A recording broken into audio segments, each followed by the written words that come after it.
The Super Bowl might be tomorrow. But if you're a Tennessee Titans fan, you're already in off-season mode. So today we are breaking down what we think we should do with every single pending free agent.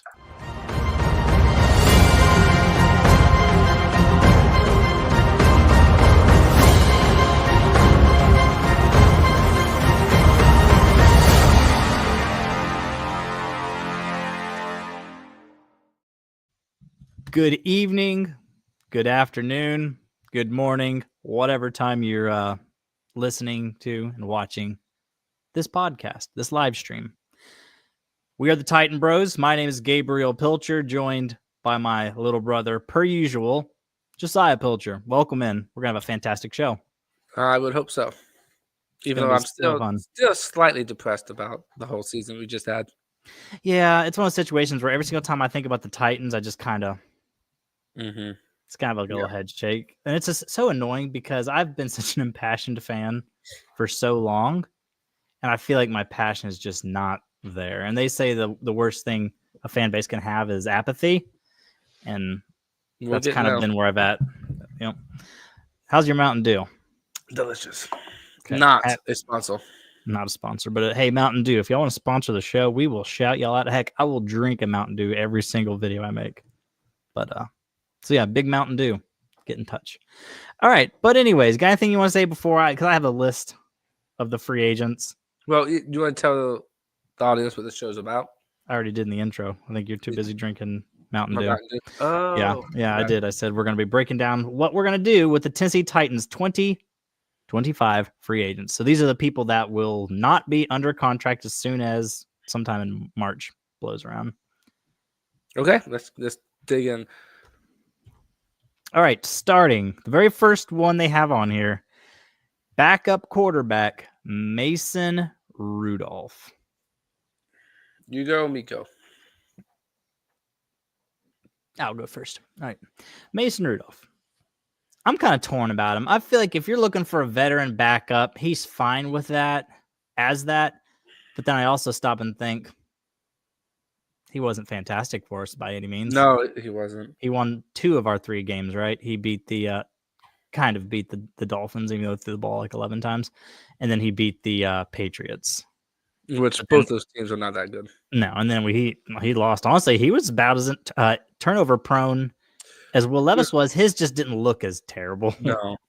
Because Will Levis threw a lot of picks where there was nobody open. You have no idea what he was even looking at. Mason Rudolph was more of just throw a contested catch, and, well, our guys lost that. So your final verdict was what? Yeah, I guess I never said. My final verdict on Mason Rudolph, I feel like you could do better. Yeah. So, and especially if we end up going if we draft a quarterback. Actually, here's the thing. If we draft a young quarterback, now think about it, I'm out on him, period. If we're drafting a young quarterback, I want a more established veteran than Mason Rudolph.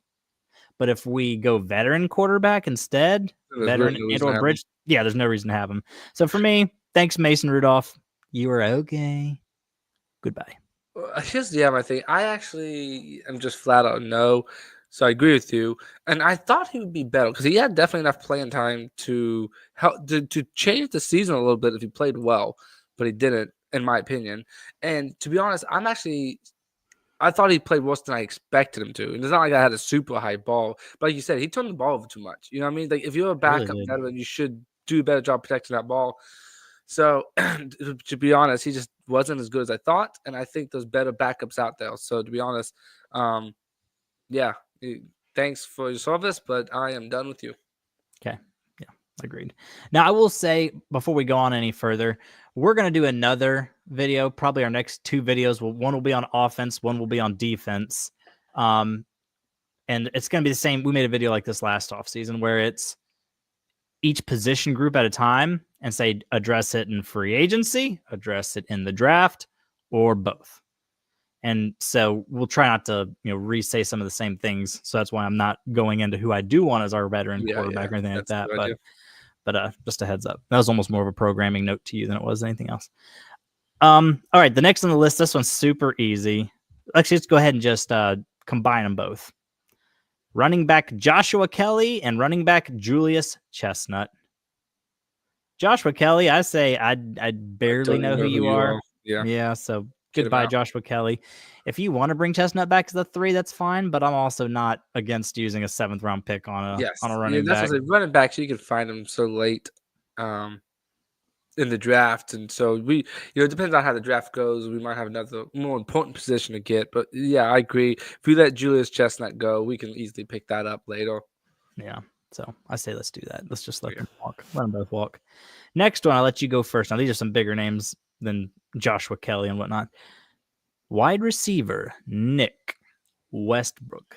I say, well, I guess this is probably, you can say this about everybody, but it depends on how much he wants. If he's thinking because of all those touchdowns, he deserves a nice price tag, then no, he's not worth that. But I said it last year, and I said it this year, and I think he's not a bad number 3 or 4 receiver, and I am perfectly okay with him there. I think he's decent, and I would like to have him back. And not to mention, he's a good blocker. Yes, a very willing blocker, and he can play all 3 positions in the slot and both X and Z. So I say bring him back, unless again he wants a stupid, ridiculous amount of money for him. Okay, so my question to you then is, what exactly are you calling a ridiculous amount of money? You probably know better than I do what receivers price tag all these days. But let's say if he wants to be anywhere close to, top 10 to 15 receiver pay, I don't want that. You know what I mean? Oh yeah, certainly not. Yeah. So, yeah. So there's that. I still want to be a top. He thinks because he not led the league, but he was one of the top touchdown receivers this year. And as long as he's like, well, I got all those touchdowns, I should be paid like that. And I'm like, well, you're not quite that good. You know what I mean? Yes, I agree. I was looking at what Spotrac has him at. If I can remember how to use that website, it's looking like it's only saying 2 million. See, I can take that. That's yeah, but that's surprising. Actually, let me see. Is that saying what's projected or what? Oh, it's just previous annual average value. So no, that's not it. Did you say what price you would be okay with him? I don't know the price tags like you do, like what's good, what's bad, to be honest. But just I don't want him to be anywhere top receiver kind of money. There it is, market value. I found it. They have him right now at a 3.9 million. I see. I could deal with that. Yeah, I could as well. Because there's been a lot of people, and this is what my max contract. I say do bring him back as a 3 or 4.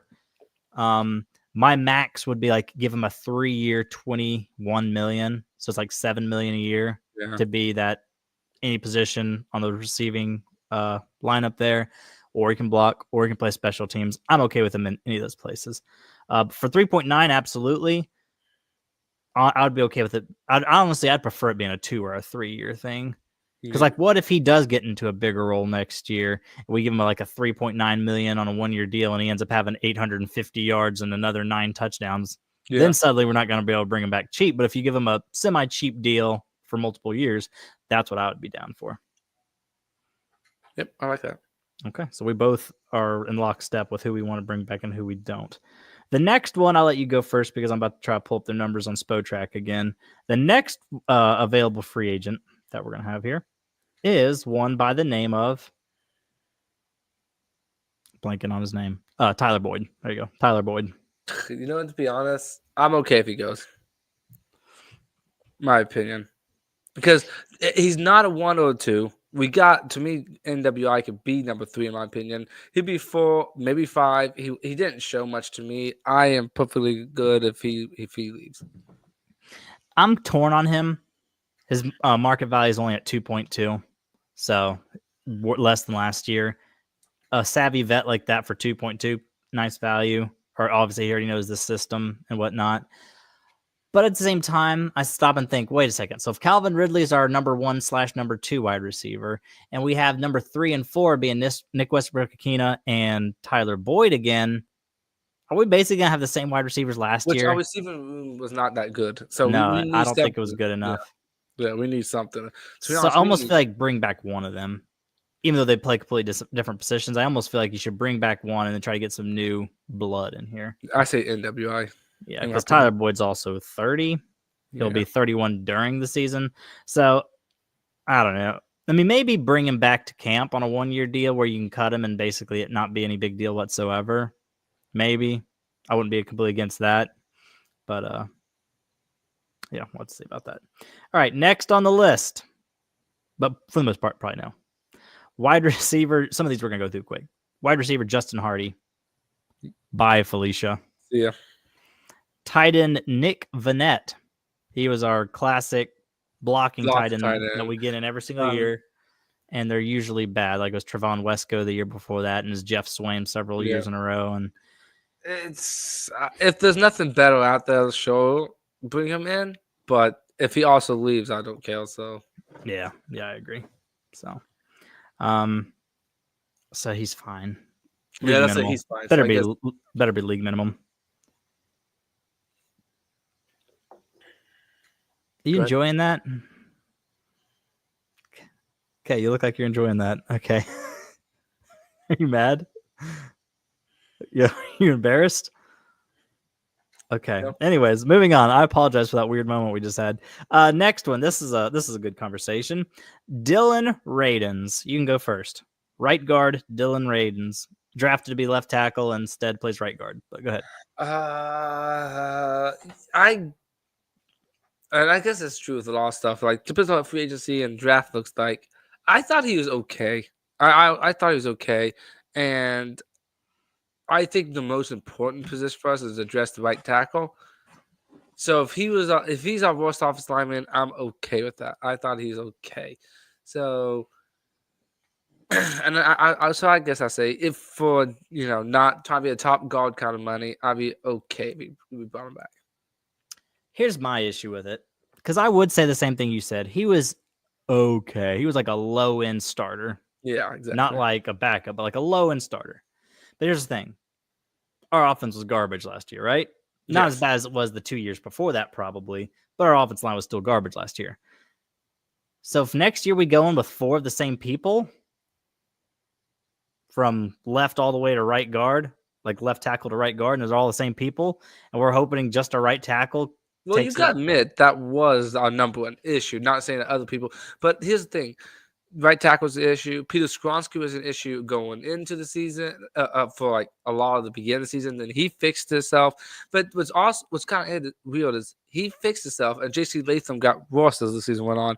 So I think we always had 2 issues: right tackle and Peter Skronsky, and then it was right tackle and left tackle. And I'm hoping his sophomore year, J.C. Latham can play more complete season, and hopefully Peter Skronsky can play like he did at the end of the season. And if he does, then I think the season the offensive line might be the same people roughly, but everyone playing and hitting on the right cylinders. Does that make sense to you?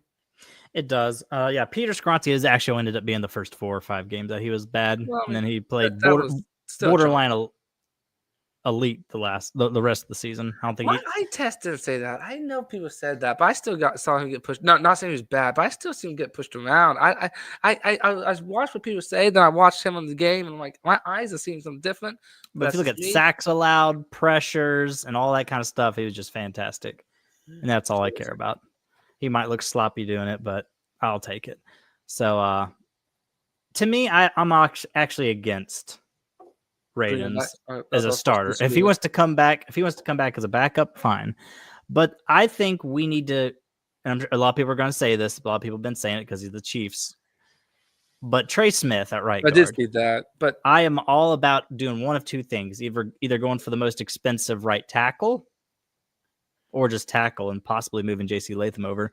So either going for the most expensive tackle, and then drafting 3rd-ish round a guard, or the other way around. Here's the thing: if it's the other way around, I almost feel like we can't draft a tackle. If we do it unless somebody falls to our 2nd round pick, who should have / could have been a late 1st round, and he slides to the 2nd, since we're right there at the beginning of the 2nd, we can scoop him up. Otherwise, I say spend big on right guard and perhaps maybe value on right tackle. Basically, what I'm saying is I don't want a veteran, low end starter at right guard. Okay, I actually kind of, just my opinion, slightly disagree with that. I would much rather a low end guard than a low end tackle. I just think tackles are a little more important, but that's just my opinion. So I would much rather get if those went out though. But that's a whole nother video conversation when we start dressing free agency.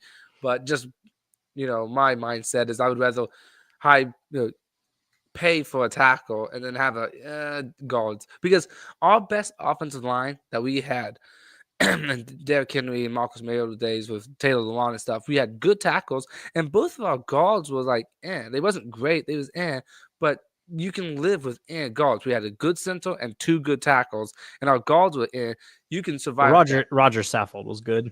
Well, the only guard was Nate Davis was just all right. Actually, I'm going but before that. We had Klein was one, and I can't remember the name of the other guy. It wasn't those two. It was before those two. I cannot remember his name. Is he the guy who played for the Bengals too? After yes, he left did. us? Do you remember him? Yeah, I can't remember. And those two was both. Neither one was like great. They both like but we had Ben Jones and we had Conklin and Lewan, and those 2 tackles and Ben Jones made that offensive line really good, and the 2 guards were So I think you could survive with guards. Tackles are much more important, in my opinion. I must have misspoke. I didn't say anywhere in it that I wanted to go value tackle. Tackle is one of our. You did say that, but I guess you misspoke. Yeah, I said we could go possibly value guard, but only if we have a really good tackle.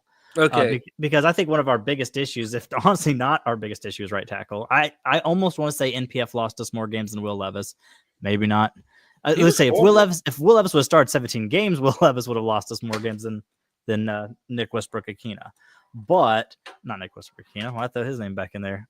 Nicholas Petit-Ferrer. But NPF, he lost us so many games, where he would just whiff and not even slow people down. He's terrible. So bad, so stupid bad. So we honestly have to either use, if we do a trade down in the first round, pick the best tackle, or possibly get a second round who could have possibly been a first round pick tackle, or go after a Ronnie Stanley or somebody like that, a bigger name in free agency.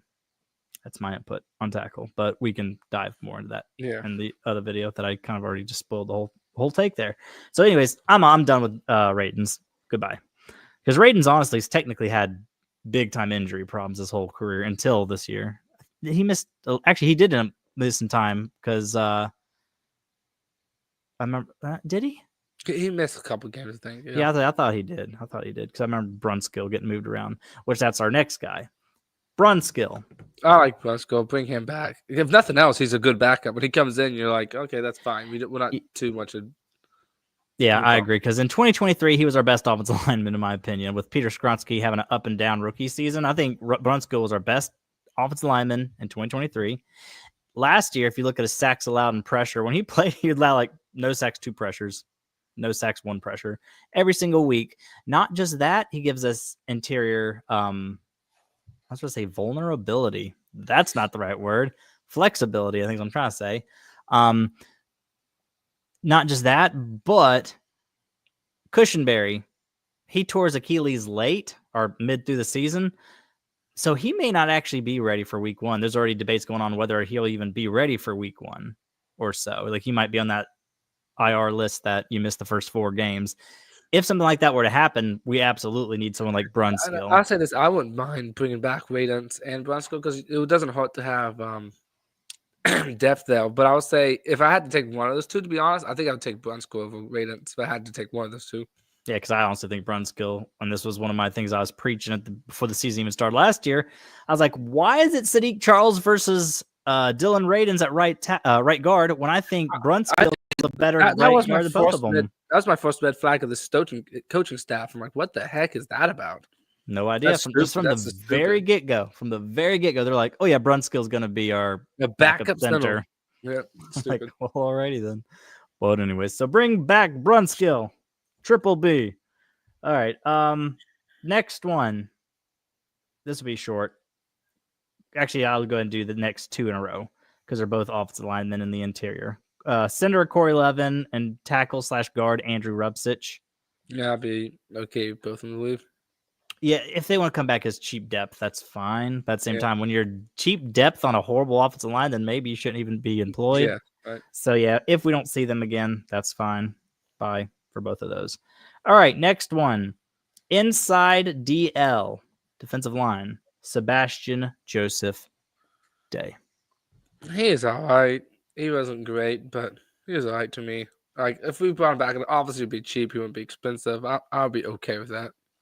Yeah, I'll say it right now. I do want to bring him back. He's a nice veteran. He was a good locker room guy. Trying to pull up his stats real quick. He actually, I think he had like 2.5 sacks, but I thought he was fine. Mm-hmm. He had 44 tackles, 2.5 sacks. He had a pass deflection. I thought he was fine. Yeah, he was fine. Sometimes it's just nice to have some continuity. You know what I'm trying to say? Yeah. All right. So let's move on to the next. Marlon Davidson, inside DL. I'm not too sure who that is exactly, so I'll be okay. Let him walk. James Lynch. He was that white guy on the inside that played some. I feel like he flashed a little bit. I'd say bring him back to camp. Yeah, he's all right. Yeah, just bring him back to camp. Let him run around a little bit. Keandre Coburn and TK McClendon. I say the same for both of those two. Just give them the invites. If no one ends up being better than him in camp, then hang them or keep them around. But if someone ends up being better, like, all right, bye, buddy. I'm trying to remember what ERFA stands for. And the last three letters are probably restricted free agent, but what's the E? Because in parentheses, that's what these people's names have it. Because the next two is Jack Gibbons and Otis Reese. Otis Reese flashed a couple times to me. I'd be okay with it. I mean, at the end of the day, these guys are just okay. They're not great. But I wouldn't, if we brought him back, especially Otis Reese, I'd be okay with that. Jack Gibbons might have been our best inside linebacker last year. But then he got hurt. Yeah. Honestly, our whole linebacker group just got hurt. I think Jack Gibbons left hurt, and then not long after that's when we kind of got Jerome Baker in there. Baker was awful. He was horrible. I don't know why. Which I wanted him. If you go back to some of our videos, I wanted him in free agency. I don't know what happened to him. Maybe his heart wasn't in it because he got traded from what at that point was a winning Seahawks team and got traded to the Titans, who were awful. Maybe, but man, was he bad? Yeah, Gibbons was not. He was better than I thought he would be. Chance Campbell, I say let him come back. Same with honestly Jack Gibbons, Otis Reese, Chance Campbell. Let all three of those inside linebackers come back. If someone's better than them, great, cut them. I still think our linebacker is not the best position on our team. No, to be honest, none of those people are to me great. No, none of them are fantastic. And the aforementioned, the next one on the list, Jerome Baker. No, get him out of here. Goodbye. So soon. All right. Raekwon McMillan. Isn't he the one who caught that touchdown from Will Levis in the last game of the season? Yes, he was. Good touchdown, but if you walk, I'm okay with that. Yeah, get out of here. Luke Gifford. I don't know. It's a good question. He got hurt too, didn't he? He did. Yeah, so Luke Gifford, he missed because he got him on a 2-year deal. His first year, he missed almost the entire season. Yeah, I know. I haven't seen much of him.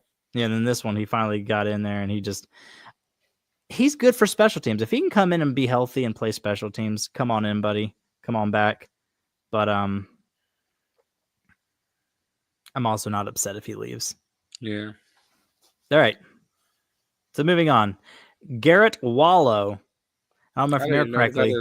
He was actually over Cedric Gray on the depth chart, but then he ends up getting hurt before the season even started. Yeah, that's why I don't know. But I say bye. Yeah, I say bye. Defensive back Daryl Worley. I don't care. I'll get him out. Nope, get him out. Cornerback Darrell Baker Jr. I say bring him back. He wasn't bad. Yeah, I liked him fine. Because there's a point in time where I was like, we have some serious depth at cornerback because Cheeto was out. Imagine that. L'Jarius Sneed was out. Imagine that. And it was Baker and what's that 5th round guy's name? What is his name? Why is that name I can't escaping say me? because I really liked him. He was the cornerback that we drafted. I was excited about, and I can't think of his name is. This is embarrassing. This is embarrassing. Landry, something Landry, the third. I can't remember what that guy's name is. We just drafted him. You can see how excited I have been about this Titans team. But anyways, those were the starting two corners, and I was like, it's pretty good. It's pretty good. So I'll take it. I say bring him back. Yeah, I I say see. That's Jarvis nothing else to Brownlee. get. There we go. Jarvis Brownlee. Why could I not think? I don't remember what I said. Jarvis Brownlee. Yeah, those two. They're good. Moving on. We got Quandre Diggs. I liked him. I thought He was good. The problem is I think he'll be 32. Yeah, If he wants to come that's back good. for his, we paid him just pennies. If he wants to come back for pennies again, I say, come on back, buddy. And he's Yeah. still acting like he's a Titan because like he's been tweeting a lot and everything is about Titans from a Titans point of view. Well, And hopefully we can bring him back because I liked him. Like you said, the problem he is getting old, but I thought he played well. I was very bummed out when he got hurt. let's say because we can't fix all of our needs this offseason. So if we just sign him to just hold down that safety spot for one more year, Yeah, kick that can down the road, I say bring him back. We're almost done. Mike Brown, safety. He's been around a couple years. He's fine, right? yeah, he's all right. But if he leaves, I don't care. But if he stays, fine. Yeah, he's just they call him Jags, just another guy. So yeah, I mean, if he wants to come back, come on back. If not, see ya, Felicia, or bye, Felicia. Next one, restricted free agent. This is an easy one. It's Ryan Stonehouse. Obviously, we're not letting Stoney go. Yeah, bring him back. So Stoney comes back. Now here's a good one because I think a lot of folk have different answers here. Nick Folk. I want to bring him back. I thought he still had another good year. I know he's getting old, so you just almost like 1 year at a time with him. But I would bring him back. Which is what we did. We just gave him a 1 year deal last year. Now he missed a couple games because the old fella hurt himself. But I agree with you. I say, and like I said earlier, we have so many holes we can't fix them all. Give him a 1 year deal. Let him keep kicking for a bit. Yeah, I'm okay with that. And then the last one's long snapper Morgan Cox. sure, why not? Yeah, I say bring him back as well because I feel like Folk, Stonehouse, Cox. That was the best three combination of players like that. it was, and which is weird because our special teams were horrible, but it wasn't because of the punting, the kicking, or the snapping, or even the holding of the kick. All that was fine. The specialty units there are fine. Everything else with special teams was hot. Yeah, God, I am excited to see what we want to do with the new guy. What's his name? His name is escaping me. Special teams guy. Fossil. Fossil. Yes, John Fossil. He looks like a fossil. But yes, I'm hopefully because we haven't had a good special teams in a very long time, so we could get a nice good special teams under him. That'd be awesome. I feel like we haven't had a special teams that wasn't a detriment to the team. Like, yes, I know. We just had a sad / slightly sorry special teams. That would be nice. Had average, in a very long time. So we can actually be better than average. That'd be awesome. I'm down with it. I'm down with it. So because that's a big offseason move, going from just an awful special teams coordinator to one of the best in the biz. Mm-hmm. So that's nice. Yeah. Well, we just have a common agreement, right? In all for most of them. You wanted to bring Radens back. I was like, I'm fine with Radens leaving. Not bad, but yeah. So we kind of see that. Obviously, we're gonna make another video about who specifically in free agency and draft and all that stuff. But today's video is just about who we want to bring back, Yeah. So, and make sure you let us know in the comments of the free agents who you would bring back and who you wouldn't. You can include why you would bring them back or why you wouldn't as well, or what your backup plan would be if you do want to move on from these people. Well, that's the thing, because some of these people, if they go, you got to replace them, and who do you replace them with? So sometimes it depends on what does free agency look like, Yeah, that's a big thing there, because some years the position group that you need is just so stupid thin. Yeah, I feel like tackle is almost always that way. Yeah, but good tackles don't leave. That's what the problem is. Yeah, exactly. That's right. It's like quarterbacks. Just quarterbacks in the prime of their career don't just like, we just can't quite reach an agreement with our team, so we're just make it work, Yeah, same with edge rushers, tackles. It's tough business out there. So, got anything you want to say before we get out of here, or should we just go ahead and call it a day? I guess I guess that's it. But it's sad, and I'm tired of being like this. But we should be used to it. You know, the football season's technically not over yet. It will be after tomorrow, but it's not over yet. But we're already thinking off season, free agency draft, because once again we don't have any January football or February. No, we haven't had meaningful football since October. It's Yep. sad. Life as a Titans fan. Sad. Not easy, not fun. Nope. Still People bleed out- the people two-tone are blue, woke- though. People at work makes fun of me and laughs at me all the time. Yeah. It sucks. It's also funny how people who don't know Titans football at all don't know Titans football at all, because so many people say, yeah, we think you should give Will Levis another shot. I've had several people at work tell me that. Give Will Levis another shot. Nobody in the draft's worth drafting this year. Just give Will Levis another shot. I'm like, oh, no. That's no chance. Whether your team draft a quarterback number one, no matter what, or your team bridge quarterback, one thing they can both agree on, No, Will Levis, done. He's Yeah. done. He better be done. There's very few Titan fans that think wants to bring him back.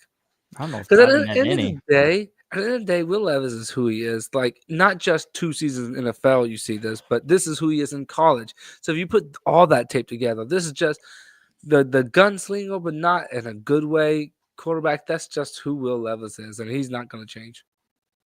Yep, I know we've said this several times, but if you go back and look at our recap of draft night when we drafted Will Levis, we were both not happy. Yeah, I infamously gave it a D. I might have given it a D plus. Yeah, we wasn't wrong. And the only reason I didn't give it an F was I said because it was in the second round, not the first. So. Yeah. So yeah. That being said, I guess we're done. I guess we'll get on out of here. So subscribe to the channel. Give it a like. Because I've noticed usually like 80%, 80 to 85% of the views are from people who are not subscribed. So while you're watching, go ahead and subscribe. That way you can have our stuff pop up in your feed more often, and you can jump in and join the conversation as well. So that being said, I guess we're going to get on out of here. So tighten up, peace out, and all that jazz.